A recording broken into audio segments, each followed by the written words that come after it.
राज्यभरातील शेतकऱ्यांच्या प्रश्नांसाठी आज जे आहे ते काँग्रेसने पदयात्रा काढली आहे।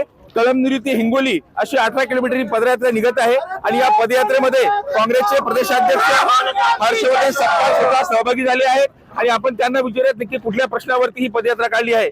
साहेब, काँग्रेसनं कळमनुरीमधून हिंगोली पदयात्रा काढली आहे, नेमके कुठले प्रश्न आहेत? अमेरिकन ट्रेड डीलच्या माध्यमातून शेतकरी फार मोठ्या संकटात आलाय। शेतकऱ्यांच्या जीवावर आणि शेती व्यवसायाच्या मुळावर हे ट्रेड डील जे आहे हे घेऊन ठेपलेलं आहे। त्यामुळे हे ट्रेड डील घोषित होताच शेतमालाचे भाव प्रचंड मोठ्या प्रमाणावर पडलेले आहेत आणि सोबतच ज्या युद्धजन्य परिस्थितीमुळे आपल्या देशाचं नियोजन नसल्यामुळे देखील शेतकरी हा अधिकचा हवालदिल झालेला आहे। त्यामुळे शेतकऱ्यांच्या संपूर्ण कर्जमाफी आणि अमेरिकन ट्रेड डील रद्द झालं पाहिजे या विषयाच्या शेतकरी विषयाच्या अनुषंगानं या निषेध पदयात्रेचं आयोजन करण्यात आलेलं आहे। हिंगोलीतले देखील काही शेतकऱ्यांचे प्रश्न आहेत।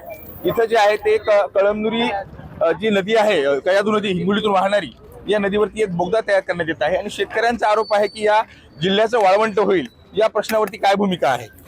निश्चित या संदर्भामध्ये जी सरकार घिसडघाई करत आहे आणि कुठल्याही प्रकारची मान्यता ही न घेता त्यांनी जो कर्णाचा पाणी पळवण्याचा जो घाट लावला आहे त्याचा त्यांनी पुनर्विचार या संदर्भात करावा आणि एवढंच नव्हे तर निर्वासितांचे पुनर्वसितांचे देखील काही प्रश्न ही सरकार सोडवण्यामध्ये अपयशी ठरलेली आहे। त्यामुळे तोही मुद्दा आमच्या या पदयात्रेचा आहे। तद्वतच जो शक्ती महापीठ आहे त्या शक्ती महापीठाची कुठल्याही प्रकारची आवश्यकता नाही, कुठल्याही प्रकारची त्यांची मागणी नाही। असं असताना गडचिरोलीचं जे आयनार आहे हे बाहेर विकण्याच्या अनुषंगानं बंदरापर्यंत नेण्याच्या अनुषंगानं हा शक्ती महापीठ हा करण्याचा सरकारचा प्रयत्न आहे। पगार करायला पैसे नाही, शेतकऱ्यांचे ठेकेदारांचे बिलं द्यायला पैसे नाही, लाडक्या बहिणीचे 1,500चे 2100 करायला पैसे नाही, शेतकऱ्यांची संपूर्ण कर्जमाफी करायला पैसे नाही, मात्र 88,000 कोटी रुपयाचा अव्यवहार्य हा रस्ता जो करत आहे त्याचा आम्ही निषेध करतो। परंतु साहेब, आता सरकारने जे आहे ते काल परवाच मुख्यमंत्र्यांनी घोषणा केली आहे कर्जमाफीची। लबाडाचा अवतन जेवल्याशिवाय खरं नाही।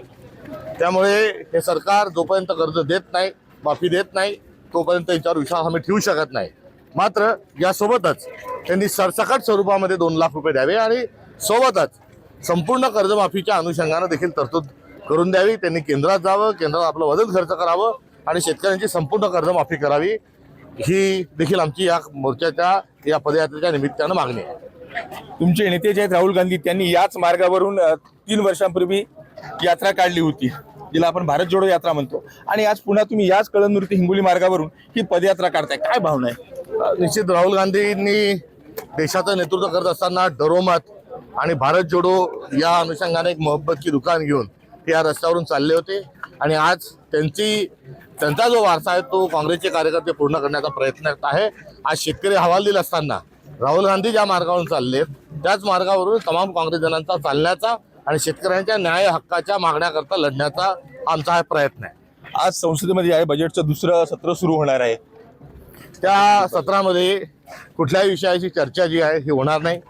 मोदीजी जे आहेत ते येऊन कुठल्याही प्रश्नाचं उत्तर देणार नाही। त्यांनी नरेंद्र सिलेंडर हा त्यांच्यावरचा आरोप जो आहे या संदर्भात त्यांच्याजवळ कुठलाही खुलासा नाही। सोबतच ट्रेड डील का केलं याचं उत्तर नाही। एप्स्टीन फाईलच्या अनुषंगानं त्यांच्याजवळ कुठल्याही प्रकारचा खुलासा नाही आणि आता नव्याने जे संकट घोघावत आहे युद्धाच्या माध्यमातून त्या संदर्भामध्ये पंडित जवाहरलाल नेहरूंपासून तर अटल बिहारी वाजपेयींपर्यंत देशाची जी धोरण आणि भूमिका होती त्यापासून त्यांनी जो घुमजाव केलेला आहे आणि अमेरिकेच्या दबावात ते राहत आहेत, त्या अनुषंगानं या अधिवेशनामध्ये सरकारच हे अधिवेशन बंद पाडेल किंबहुना या सरकारचे मंत्री जे आहेत ते उत्तर देण्यापासून पळ काढतील। तुम्ही ज्या युद्धाचा संदर्भ आता दिला त्याच युद्धामध्ये आखातामध्ये काही भारतीय कामगार ठार झाल्याची एक माहिती आहे। दुर्दैवाने कामगार आपले वेळीच घरी आणणं, देशात आणणं हे आवश्यक होतं, मात्र अशा परिस्थितीमध्ये आता कुठे जर या संदर्भात विलंब होत असेल तर सरकारने तात्काळ त्यामध्ये लक्ष घालावे। या यात्रेच्या माध्यमातून आता पुन्हा सरकारला काय इशारा आहे? सरकारला हाच इशारा आहे की आम्ही संपूर्ण कर्जमाफी घेतल्याशिवाय आणि अमेरिकन ट्रेड डील रद्द केल्याशिवाय स्वस्त बसणार नाही. नक्कीच आपण पाहिलं तर हे होते काँग्रेसचे प्रदेशाध्यक्ष हर्षवर्धन सपकाळ आणि या यात्रेच्या माध्यमातून सरकारला त्यांनी एक मोठा इशारा दिला आहे. मनीष खरात, न्यूज 18 मराठी, कळमनुरी, हिंगोली.